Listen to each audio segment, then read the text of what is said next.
महाराज जी, इटावा में यादव समाज के कथावाचकों के साथ चोटी काटने के अभद्रता का मामला इस समय चल रहा है, उसमें आपका क्या कहना है? बहुत सारे पत्रकारों का ये मैसेज आया मुझे, बहुत सारे चैनल से मुझे बुलाया गया, पर मैं जातिगत बातों पर, मैं जातियों में नहीं बंधना चाहता।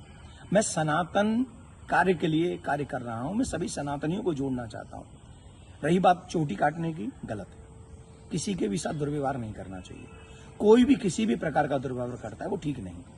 हम तो इसका प्रचार करते हैं, तिलक रखो और चोटी रखो, कलावा बांधो, कंठी पहनो, इसका हम प्रचार करते हैं। रही बात दूसरी कि जो लोग जातियों के लिए, मैंने तो देखा कि एक गांव में घटना घटी और उसमें बड़े बड़े देश के बड़े नामचीन नेता आकर बयान दे रहे हैं और वो जातियों के विरोध में बयान दे रहे हैं और वो वही काम कर रहे हैं जो अंग्रेजों ने किया था।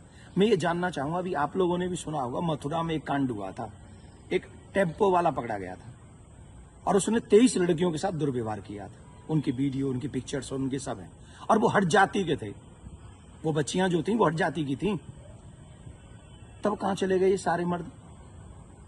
क्या एक पुरुष का मान सम्मान स्त्री के मान सम्मान से ज्यादा है? हम स्त्री के मान सम्मान के लिए क्यों नहीं खड़े हुए?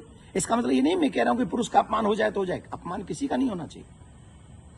जब लोग मूत्र जिहाद करते हैं, लब जिहाद करते हैं, थूक जिहाद करते हैं, तो वो जब थूकते हैं ना भोजन में, तब इसलिए नहीं थूकते कि ब्राह्मण पंडित जी जय लेंगे।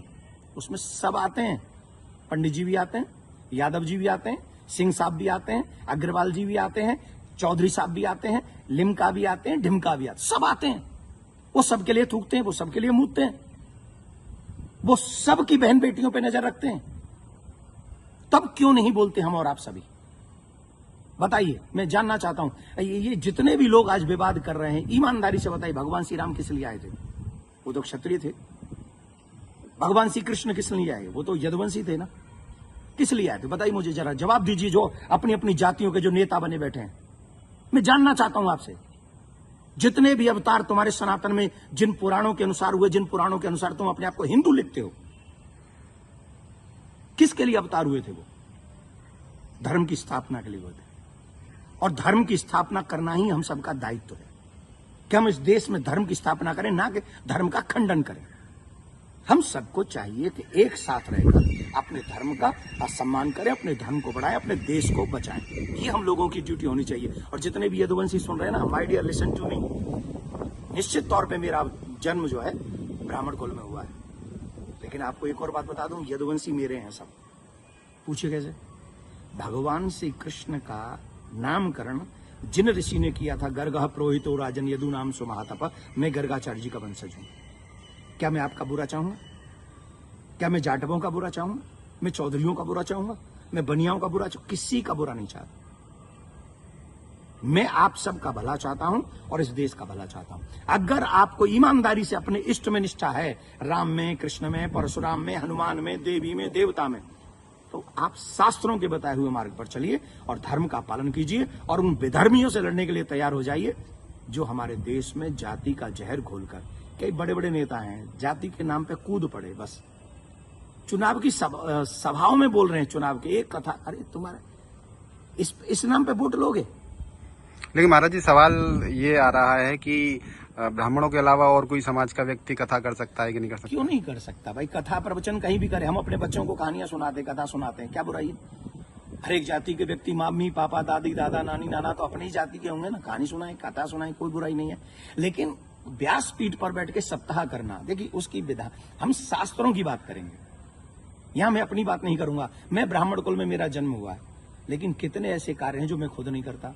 जैसे यज्ञ कराना मैं नहीं करता, क्योंकि उसमें मेरी नॉलेज नहीं है। वो विवाह कराना, वो मैं कार्य नहीं करता। अंतिम संस्कार में भी जो 16 संस्कारों में से एक है, मैं वो नहीं करता। जो चीज मेरे हाथ में नहीं है वो मैं नहीं कर सकता, और जो मेरे हाथ में है वो मैं कर सकता हूं। जब हम भागवत करते हैं, एक अनुष्ठान करते हैं, अनुष्ठान को अनुष्ठान रहने दीजिए। सत्संग, प्रवचन, रामायण इत्यादि हम सब करें, कौन रोकने वाला है? और कितने ऐसे लोग हैं जो ब्राह्मण नहीं है, वो भी कथा कर रहे हैं। हमारे यहाँ तो मुस्लिम भी राम कथा करके गए हैं और हमने उनको स्वीकार किया। रसखान को हमने स्वीकार किया है। रसखान के पद हम लोग गाते हैं। तो इसमें जाति के चक्कर मत पड़िए, जाति बंधन मत फैलाइए। मैं हाथ जोड़ के प्रार्थना करता हूं, आइए हम सब एक हों, सनातन देश और धर्म और आने वाली पीढ़ी को बचाएं। यही हमारा दायित्व है। जय श्री राम। लेकिन महाराज जी एक सवाल और कि उनपे आरोप लग रहा है कि छेड़छाड़ की उस घटना में शामिल पाई गई। देखिए, न तो ये काम देवकी नंदन का है और न काम ये अखिलेश जी का और तेज प्रताप जी का है। जो चीजें हुई हैं, अब कह रहे हैं कि 2 आधार कार्ड मिले हैं, कोई कह रहा है उनको छेड़खानी हुई है, कोई कह रहा है उनकी चोटी काटी, उनका अपमान किया गया। तो इसके लिए संविधान है, इसके लिए प्रशासन है, हमें बांटना नहीं है। प्रशासन अपना काम करे, जहां जो जिसकी गलती हो उसे सजा दे।